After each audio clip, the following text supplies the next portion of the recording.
Okusobola okufuna ekigulira amagala eddiba, abantu beenyigira mu mirimu egy'enjawulo. Emirundi egisinga emirimu gya lejjalejja gyetaagisa amaanyi mangi, so nga n'abakola egya ofiisi nabo beesanga nga balina okukola butassamuka butassamwoyo n'olumu okusussa essaawa ezaabulijjo basobole okufuna akasimbi akawerako. Mu mbeera eno, bangi ku bantu abakola bettanira ebyokunywa ebizzaamu amaanyi oba biyite energye drinks okusobola okwekuuma nga b'amaanyi n'obuteebaka ku mirimu.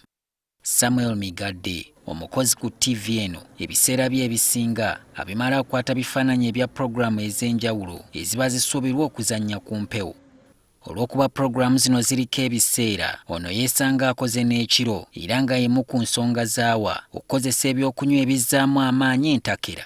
Energy drink eyo nze ngikozesa n'ennyamba okuggyawo obunafu obwo mu buto era mu bwongo bwange mba nkifuna ne nkiwulira nti yanywedde energy drink eno otulo otumbaddeko to evaporate nze tugenze. Ono era ajjukira ne lwe yakozesa ebyokunywa bino mu bungi. Nali mu campaigns nga we do day and night. That day in total nakozesa obuntu 6. Nga Migadde, bannayuganda bangi tebakimanyi nti gy'okoma okozesa ebyokunywa bino n'okuwulira nti we bitali obulamu tebutambula bulungi. Batono nnyo era batwala n'ekiseera okumanya birungo ki ebiri mu byokunywa bino. Okunoonyereza okwakolebwa mu nsi ezimu mu Bulaaya kulaga nti ebyokunywa bino birimu ssukaali ssaako n'ebirungo ebikuuma omubiri nga muzuukufu ebiyitirivu okukamala. Okugeza kyazuulwa nti mu kakebe k'ebyokunywa ebizzaamu amaanyi ebisinga mulimu obujiiko bwa ssukaali obuwera 25 era nga bw'oba obutadde mu caayi bw'ati bw'ayinza okufaanana. Ekyebuuzibwa nti gw'oyinza okunywa caayi ng'ono?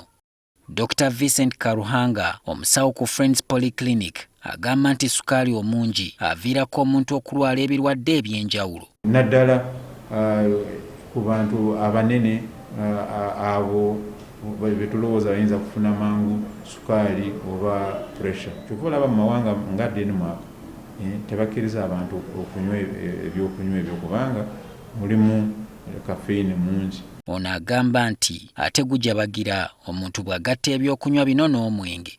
Kati abantu bangi bibalemesa n'okwebaka babeera mu kitanda enkeera tebalina maanyi baagala kwebaka omutwe gubaluma balina akamunguluze omutima gukuba. Bwe kituuka ku baana abato ate obulabe ku bulamu bwabwe busukka. Waliwo abantu abawa n'abaana baabwe omwenge nywako kasita omwana abeera wansi w'emyaka 16 n'obwongo bwe obutono kimukosa nnyo n'okusinga abantu abakulu.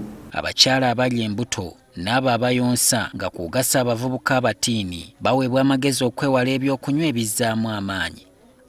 Abakugu bakuwa amagezi okwewala ssukaali ayitiridde era nga ne bw'oba weetaaga amaanyi kyetaaga okozesa engeri endala gamba ng'okwebaka ekimala, okulya obulungi ssaako n'okukola dduyiro.